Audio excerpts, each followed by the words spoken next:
আপনি এই দেশটা গড়বেন কি দিয়া? চতুর্থ শিল্প বিপ্লবে যেখানে প্রযুক্তি হচ্ছে প্রধান, প্রযুক্তি মানুষকে বেকার করে দিচ্ছে। আমি নিজে লিখেছি, এই সমকালে লিখেছি যে আপনার বুয়েট সহ এই দেশের কোনো শিক্ষা চতুর্থ শিল্প বিপ্লবের উপযোগী না।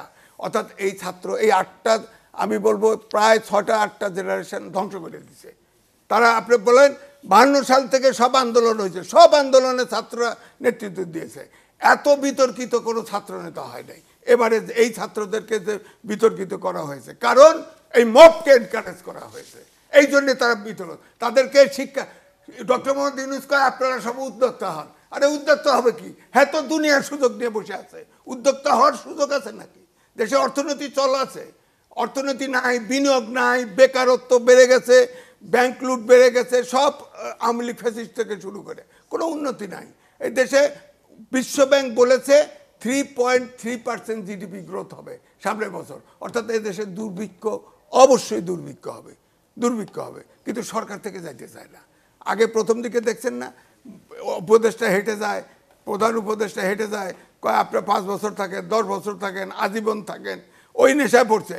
আমার বক্তব্য হচ্ছে এই বিএনপি, এই জামাত যদি এটা চাইতো এই দেশটা সঠিকভাবে চলুক, তাহলে এইটা আপনার সাংবিধানিক সরকার, অর্থাৎ সংবিধানের 106 অনুচ্ছেদ অনুযায়ী ওত নিয়েছে। আপনার সংবিধানে তো আছে যে 3 মাস পরে নির্বাচন, তা না হলে 6 মাস পরে নির্বাচন। আপনি যদি নির্বাচনটা করতেন তাহলে তো এই ফ্যাসিস্ট তো থাকে না।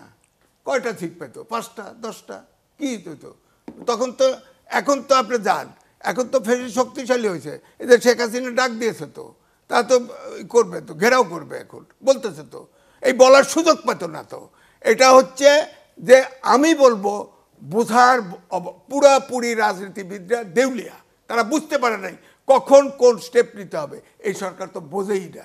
এখানে বলা হয় এনজিওগ্রাম সরকার, এটা তো কিছুই বোঝে নাই, এখনো বোঝে না, কোনো কিছু ঠিক করতে পারে নাই। এ দেশটা পুরো এলোমেলো। ইলেকশন সামনে, আপনি বলেন 4,500 সেন্টার হবে, কয়টা আইন শৃঙ্খলা বাহিনী আছে বলেন? কয়টা আছে? আর আর্মি থাকবে, স্ট্রাইকিং ফোর্স। হ্যাঁ, এই বিএনপি জামাতের যদি গোলমাল থাকে তাহলে স্ট্রাইকিং ফোর্স হয় থানা হেডকোয়ার্টারে থাকবে, নাই জেলায় থাকবে। আপনি দেখবেন সব ধান খেতে বাক্স নিয়ে চলে গেছে, পাট খেতে বাক্স নিয়ে চলে গেছে। কি করবেন? নির্বাচন করবেন কি করে? আমার বক্তব্য হচ্ছে ভারতে 1 মাস ব্যাপী নির্বাচন হয়। আপনি 300 আসনে যদি আপনার প্রশাসন ঠিক না থাকে, আইন শৃঙ্খলা বাহিনী ঠিক না থাকে, আপনি 2 ডিভিশন 3 ডিভিশন করে একবারে করতেন, তাহলে তো আপনি নিয়ন্ত্রণে থাকতো। আমার বক্তব্য হচ্ছে এই জন্যে কিন্তু ফিসফিস আওয়াজ হয়, নির্বাচন হবে তো প্রশ্ন করে, কিন্তু কারণ এখনও সব কিছু নিয়ন্ত্রণে না। কিন্তু ইউনূস সরকার কিন্তু নির্বাচন দিতে চায়, কিন্তু অভ্যুত্থানের শক্তিগুলা কে সংসদে কত আসন বেশি পাবে এই প্রতিযোগিতায় এই হানাহানি শুরু করে দিছে। এবং নির্বাচন যদি ব্যাঘাত ঘটে, নির্বাচন যদি না হয়, নির্বাচন যদি পিছে যায়, তাহলে আমি এই সরকারদের দায়ী করব না, এই অভ্যুত্থানের এই শক্তিগুলো দায়ী।